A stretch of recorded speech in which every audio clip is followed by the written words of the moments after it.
Smart at Work vous est présenté par Manutan.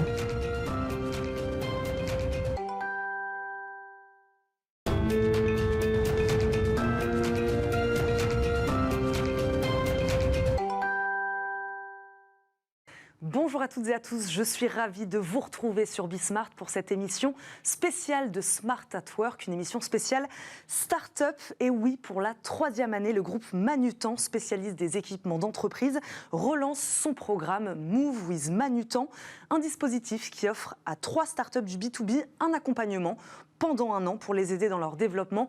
Nous recevrons dans un instant ces 3 lauréats 2023. Mais d'abord, retour sur la genèse de ce programme. Qu'est-ce qui a poussé une ETI comme Manutan à accompagner des startups? Réponse donc avec notre premier invité, Xavier Laurent, directeur de programme du groupe Manutan. Bonjour Xavier. Bonjour Eva. Merci beaucoup de nous accompagner. C'est la 3e édition du programme, je le disais. Qu'est-ce qui vous a poussé à le relancer de nouveau cette année ? Déjà, ce qui nous a poussé à le relancer de nouveau cette année, c'est le succès des 2 précédentes années. Ouais. On s'est aperçu que c'était quelque chose qui aidait effectivement les startups à aller un peu plus loin. On a confirmé aussi que c'était un programme qui était assez complémentaire à ce que le MoveJ offre, puisque ce programme, on le fait en coordination avec le MoveJ. Le MoveJ offre des mentors. Et nous, on s'est plutôt positionné pour offrir de l'expertise. Je ne veux pas dire du coaching parce que ça répond à des définitions, mais vraiment de l'expertise et de l'aide pour les aider à passer une année de plus et en gros les emmener un peu plus loin que quand ils arrivent chez nous. On va reparler de cette expertise de Manutan justement sur ce sujet. Xavier Laurent, ma première question impliquait celle-là aussi. Comment elle est née cette ambition il y a 3 ans de vous investir auprès des startups ? Alors en fait, on est au MoveJ depuis le début du MoveJ et au fil de l'eau, on voit énormément de startups. Énormément sont en B2C, donc business to consumer. Et il y en avait quelques-unes qui étaient en B2B. Et nous, on est des experts du B2B. Et en fait, on s'est dit, c'est peut-être là qu'on peut vraiment aider. C'est à cet endroit-là qu'on peut aider. Et c'est pour ça qu'on a fait ce concours vraiment spécial pour les entreprises du B2B et pour leur amener notre expertise dans le B2B. Donc c'est vraiment complémentaire.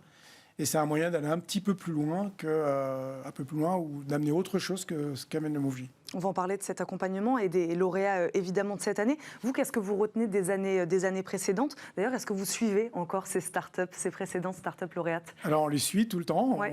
On a d'ailleurs la dernière fois qu'on a fait, pour le kick-off de cette année, elles sont toutes venues pour présenter, expliquer ce qu'elles avaient gagné. Donc oui, on les suit. On dit que c'est un programme d'une année. Mais en fait, on les voit très régulièrement, même ceux de la première année. La semaine dernière, j'avais le candidat dont je me suis occupé qui m'a rappelé en me disant ça fait un peu plus d'1 an. Est-ce que je peux encore vous solliciter ? Et bien sûr, il vient chez nous. Donc oui, on les suit au long terme. Ce que ça nous amène, au-delà de ce que ça leur amène à eux... Parce que vous aussi, vous avez à apprendre de ces startups. C'est vraiment, moi, je trouve que c'est vraiment du gagnant-gagnant. Nous, on va leur amener notre expertise, des conseils, voilà. Eux, ils nous amènent énormément d'énergie. Ils nous font réfléchir aussi beaucoup à nos process. Quand on les voit, on s'aperçoit qu'on est finalement assez lent. Et qu'eux, ils ont des shortcuts ou des façons d'aller beaucoup plus vite que ce qu'on fait nous. Et ça nous réveille. Et puis aussi, on a appris par ces 3 ans que les sponsors, donc à chaque fois qu'une start-up vient chez nous, elle a 3 sponsors, donc 3 membres de la direction qui l'accompagnent pendant cette année.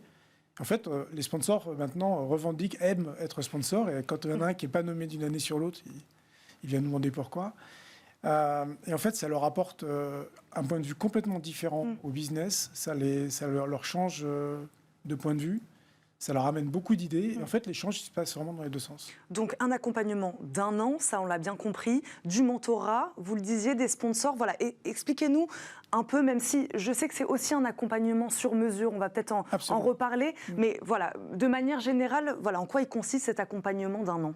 Alors, le MoveJ apporte du mentorat. Donc, le mentorat, c'est la même position, c'est-à-dire un dirigeant d'entreprise avec un dirigeant d'entreprise qui partagent leurs expériences.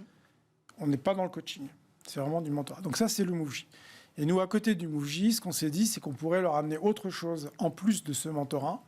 Et c'est là qu'on s'est dit qu'on allait apporter de l'expertise. Donc ce qu'on leur apporte, c'est de dire, chaque fois que vous avez un problème, chaque fois que vous avez une marche à passer, on peut vous mettre face à un des managers, un des directeurs, un des responsables chez Manutan, qui va vous aider à passer cette marche-là. Ça peut être commercial, ça peut être dans les achats, ça peut être des conseils juridiques, ça peut être des conseils sur les relations. Oui, est-ce que vous avez un exemple concret, Xavier Laurent, d'une problématique qu'une start-up vous a amené ces trois dernières années?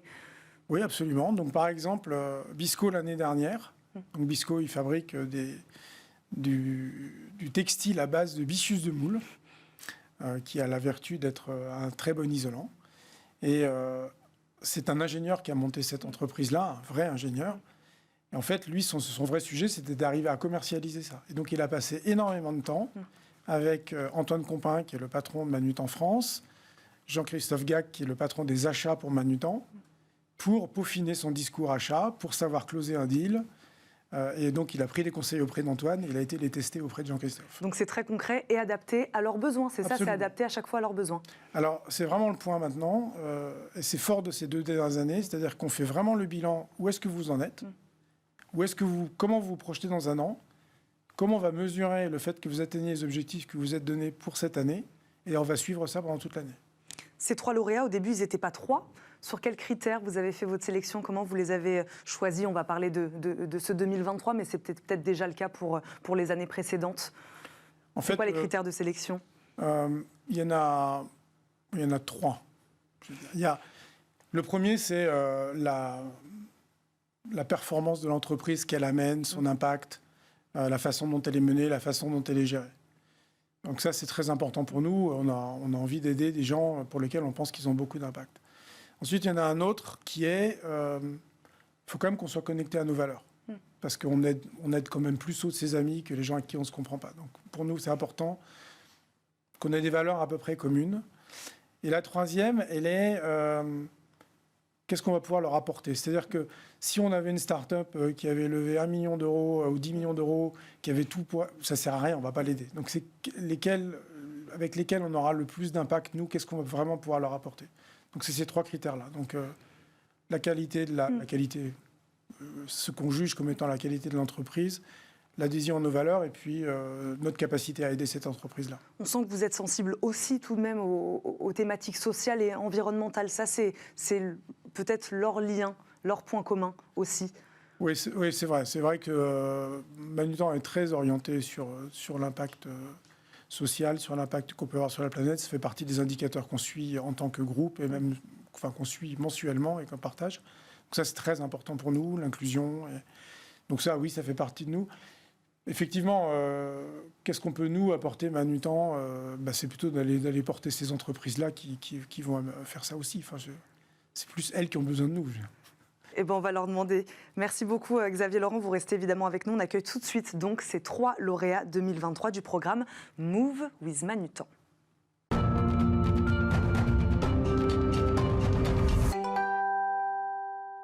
De retour sur le plateau de Bismart pour cette émission spéciale Smart at Work dédiée à l'accompagnement des startups du B2B. Xavier Laurent, directeur du programme du groupe Manutan, est toujours avec nous, évidemment. Les 3 lauréats du programme nous auront rejoint, je vous l'avais promis. Noémie Ognot est avec nous, fondatrice de Jeunot. Bonjour Noémie. Bonjour. Merci beaucoup de nous accompagner. Paul Grédigui nous accompagne également, cofondateur de Hollis. Bonjour. Bonjour Paul. Et Yann Cousin nous accompagne également, CEO de Soup Énergie. Bonjour. Bonjour. Merci à tous les 3. Avant de les présenter, Xavier Laurent, redites-nous un mot sur comment ces 3 startups se sont-elles distinguées? Qu'est-ce qui s'est passé? Pas forcément grand-chose, c'est-à-dire qu'elles n'ont pas forcément le même niveau de maturité. Elles n'adressent pas forcément le même sujet et elles n'ont pas forcément le même business. Je veux dire, Soup, c'est une entreprise qui fabrique des produits et qui les vend, on est dans le concret. Hollis, c'est une entreprise, c'est plutôt, on va dire, une entreprise software de SaaS qui va mesurer l'impact carbone et l'impact des produits, donc c'est dématérialisé. Et puis Jeunot, qui propose un jeu, qui va proposer quelque chose également de concret, mais moins industriel que Soup. Donc voilà, ils ne sont pas forcément au même niveau. Je pense que Jeunot est un peu plus jeune que les autres, peut-être. C'est vrai. Mais c'est peut-être ça d'ailleurs qui vous intéresse finalement. Mais voilà, absolument. La question n'est pas où est-ce qu'ils en sont aujourd'hui, c'est qu'est-ce qu'on va leur apporter pendant un an. Donc, Noémie Ogno, vous allez ouvrir le bal. C'est peut-être un exercice que vous connaissez d'ailleurs déjà, celui du pitch. Bon, vraiment, il y a le chrono derrière, mais voilà. En gros, vous avez 1 minute pour pitcher Jeunot, même s'il nous en a déjà dit quelques mots. Et ben allez, on lance le chrono. Noémie, c'est à vous. C'est parti. Alors, Jeunot, c'est une entreprise qu'on a créée en juin 2022. En fait, moi, j'ai créé donc un jeu de société éducatif qui s'appelle Super Co-Quotidien, qui est donc le premier jeu de la marque de la société Jeunot, que j'ai commencé à créer il y a à peu près 4 ans. C'est donc un jeu de plateau, sans écran. L'objectif, c'est vraiment de développer l'autonomie quotidienne des enfants à la maison. Donc tout ce qu'on va apporter aux enfants au quotidien sur l'apprentissage, mais au sein d'un jeu. Et la particularité de Super Co-Quotidien, c'est que c'est un jeu qui est adapté à tous les enfants, sans exception. Même les enfants atteints de déficience intellectuelle, troubles cognitifs, retard d'apprentissage, troubles du spectre de l'autisme. Donc l'idée, c'est vraiment d'être un jeu inclusif qui s'adapte à tous les enfants pour apprendre en s'amusant. Et nous, on travaille principalement, évidemment, avec des familles et avec des structures spécialisées, que ce soit des IME, des CESAD, des associations, mais aussi des écoles, des crèches, des maternelles et des hôpitaux de jour, par exemple. Voilà, tous les endroits qui accueillent des enfants au quotidien. C'était très clair, Noémie. Pourquoi Merci. ce sujet, je me permets de vous relancer, Oui. pourquoi ce sujet de la pédagogie, et donc de la pédagogie, vous le disiez, adapté à ces enfants atteints de troubles aussi, vous touche, enfin voilà, comment c'est venu ça? En fait, moi, j'ai fait un BTS Design Produit et c'était mon projet de fin d'études. Donc, je voulais créer un produit qui aiderait tous les enfants. Et donc, je me suis orientée dans la déficience intellectuelle et le trouble cognitif parce que je connaissais pas du tout le sujet. Donc, pour comprendre un peu, comment évoluaient ces enfants, quels étaient leurs besoins au quotidien. Et j'ai découvert concrètement le manque d'autonomie quotidienne et aussi que aujourd'hui tous les enfants apprennent par le jeu, globalement sans exception. Sauf que ces enfants-là, ils n'ont pas de jeu adapté à leurs problématiques quotidiennes. Donc, forcément, ça crée des difficultés dans leurs apprentissages en supplément. Et donc, j'ai commencé à travailler sur Super Co-Quotidien à ce moment-là. Vous êtes entouré de qui pour travailler sur ce jeu-là, d'experts médicaux aussi? Tout à fait, Ouais. Médicaux et pédagogiques. On Ouais. a créé un conseil scientifique avec neuropédiatres, psychomotriciens, éducateurs, ergothérapeutes, psychologues, etc. Voilà. Xavier Laurent, qu'est-ce qui vous a séduit dans la solution et dans le jeu de Jeunot? Ce qu'a dit Noémie, c'est-à-dire que ça adresse un vrai problème pour lequel il n'y avait pas de solution. Ça correspond bien à ce qu'on veut faire. Nous, l'inclusion, c'est quelque chose qui est important. Alors, on n'a pas dans l'enfance pour nous, mais on a une filiale qui s'occupe de ça. Donc, on trouvait que c'était vraiment quelque chose qui manquait. Et puis c'est un marché qui n'est pas forcément facile. Ce n'est pas le plus gros marché de la Terre. Donc, on s'est dit que là, on pouvait peut-être aider Noémie. On a une filiale qui est en connexion avec toutes les écoles, toutes les crèches. Et donc, on pense là aussi qu'il y a peut-être des choses à aller voir en commun. Donc, son projet nous a séduits et notre capacité à l'aider aussi. Noémie Ogno, qu'est-ce que vous attendez, vous, d'un accompagnement et d'un coup d'accélérateur comme celui de Manutan? Moi, je suis ravie parce qu'en effet, ils ont cette filiale qui m'intéresse évidemment énormément.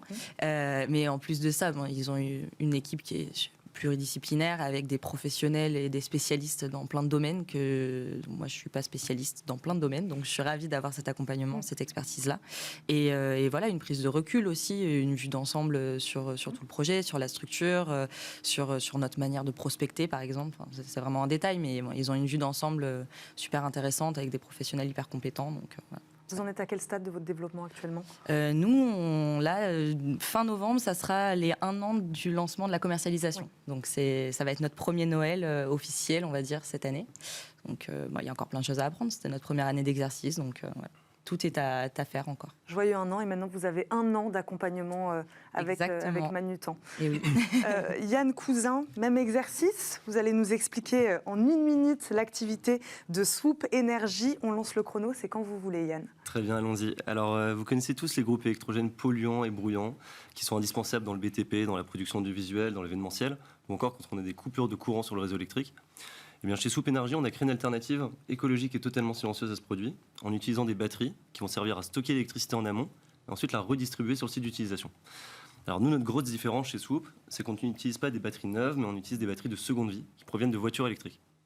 Alors en fait, ce qu'il faut savoir, c'est que ces batteries de voitures électriques, quand elles ont achevé leur vie dans le véhicule et qu'elles partent en recyclage, elles ont encore au minimum 80% de leur capacité de stockage initiale.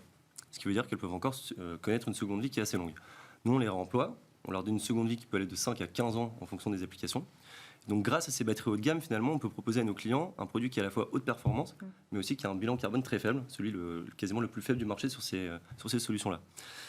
L'idée pour Swoop, c'est d'apporter à ses clients la capacité d'avoir une électricité bas carbone et silencieuse où et quand ils le souhaitent, et justement vraiment pouvoir s'engager concrètement dans leur transition énergétique. Qui sont vos clients? Je me permets de rebondir. Je crois qu'en plus, vous avez respecté parfaitement le chrono. Yann, c'est qui vos clients aujourd'hui? Alors, nos principaux clients, nous, c'est des secteurs d'activité qui vont utiliser les groupes électrogènes de façon quotidienne. Donc, il y a le secteur du BTP, la production du visuel, l'événementiel.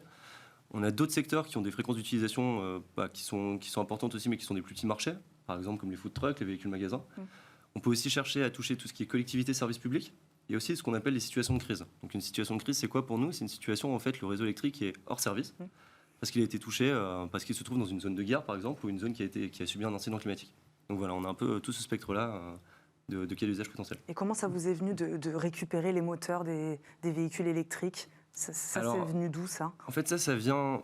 si on reprend l'idée vraiment vraiment la genèse du projet, en fait, ça vient d'un voyage en Australie que j'ai fait avec un ami en 2019. Et en fait, on a été pris dans les feux de forêt en Australie. Et donc, le réseau électrique était hors service. Et il n'y avait pas d'autre solution que faire marcher des groupes électrogènes polluants pour avoir de l'électricité. Et donc, voilà, ça nous a un peu interpellés. On trouvait ça un peu paradoxal dans une situation qui est justement engendrée par les émissions de CO2 de continuer à en rajouter. Et je suis passionné d'automobile et je m'intéresse beaucoup aux énergies renouvelables. Et en fait, en rentrant en France, j'ai fait le constat qu'on pouvait réutiliser les batteries de véhicules électriques. Donc, pourquoi pas justement lier ces deux choses-là et créer un produit qui puisse les remplacer. Puis en plus, la conjoncture, de plus en plus de véhicules électriques vous promet quand même un avenir. Sur quels aspects, vous avez besoin de Manutan aujourd'hui? Alors, je pense sur plein d'aspects différents, parce que finalement, Manutan nous met à disposition une palette de compétences et d'expertise qui est vraiment très large. Nous, par exemple, je parlais des collectivités tout à l'heure. Pour prendre un exemple concret, Manutan a un département collectivité. Voilà, il peut nous accompagner là-dessus. Comment, justement, on va s'adresser à nos clients en fonction des cibles, en fonction de leur nature. Ça peut être... nous, on est en train de vraiment détailler, de refaire dans le détail notre stratégie commerciale, comment on va structurer la force de vente. Ça, par exemple, c'est des sujets qu'on peut évoquer avec eux, des sujets très concrets. Donc, il y a plein de choses. Je pense vraiment une palette assez large où on peut justement venir solliciter leur expertise et leur aide. Ça, Xavier Laurent, comment vous échangez en amont, puisque vous êtes déjà un peu au courant de leurs besoins, de leur stade de développement, c'est ce que vous disiez tout à l'heure. Comme ça, vous savez, que vous pouvez les aider à terme. Vous échangez aussi après, il y a des choses que vous avez découvertes après aussi sur une entreprise comme Soup Énergie. Voilà, comment se passent les échanges avec ces jeunes entrepreneurs sur leurs besoins? Alors, l'idée, c'est que chacun des jeunes entrepreneurs, jeunes ou... On est tous très jeunes, jeunes ou moins jeunes, ont trois sponsors chez nous. Et la première chose qu'on fait avec les startups, c'est de faire un bilan. Où est-ce que vous en êtes? Et qu'est-ce que vous attendez de cette année? Qu'est-ce que vous attendez de nous? Et du coup, ça nous donne le projet. Franchement, c'est ça. Vous êtes là et vous allez là. C'est pour ça qu'on peut prendre des entreprises de n'importe quelle taille. Parce que finalement, la question, c'est pas d'arriver au même endroit, c'est d'arriver à l'endroit qu'eux ont décidé. Et pour Swoop... nous, ça nous touche particulièrement parce qu'on a racheté il y a 2 ans une entreprise dont l'objectif, c'est de faire du reconditionnement de matériel électronique, informatique, parce qu'on trouvait que c'était idiot de jeter des produits qui pouvaient encore fonctionner, qu'on pouvait réinjecter dans le marché. Donc, on propose à nos clients de récupérer leur matériel électronique pour pouvoir leur donner une seconde vie. Et on trouvait que c'était exactement la même démarche avec les batteries. Donc, ça nous touche beaucoup. Et donc, donc on l'a mis en relation. D'ailleurs, un des sponsors, c'est Pierre-Emmanuel, qui est le patron de cette start-up qu'on a rachetée. Parce que je pense qu'ils ont des choses à co-construire ensemble. C'est là aussi où on parlait tout à l'heure d'échanges. Ouais. On a aussi pas mal de choses à apprendre dessous, je pense. Je rebondis sur ce que vous disiez. C'est pas difficile, justement, le fait qu'ils soient tous à des stades de développement différents. Vous, ça vous fait pas peur Non, parce que le programme n'est pas un programme qui est décidé à l'avance. C'est un programme qu'on décide avec chacune des startups. Où est-ce que vous en êtes? Où est-ce que vous voyez dans un an? Et ça nous donne les projets. D'ailleurs, c'est un truc intéressant, c'est que quand on leur demande de quoi vous avez besoin, au départ, ils ont besoin de rien, parce qu'ils font tout seuls. Et puis, au fur et à mesure, ça permet justement de dire « Ah ouais, ça je l'oublie, ça, je sais pas faire ». Et ça crée le programme, en fait, pour l'année et pour la start-up. Oui, les besoins s'affinent, au fur et à mesure, peut-être, de l'accompagnement. Poser la question de quoi tu as besoin, quels sont tes bloqueurs en ce moment. Ça ouvre des questions qui ne s'étaient même pas encore posées, en fait, finalement.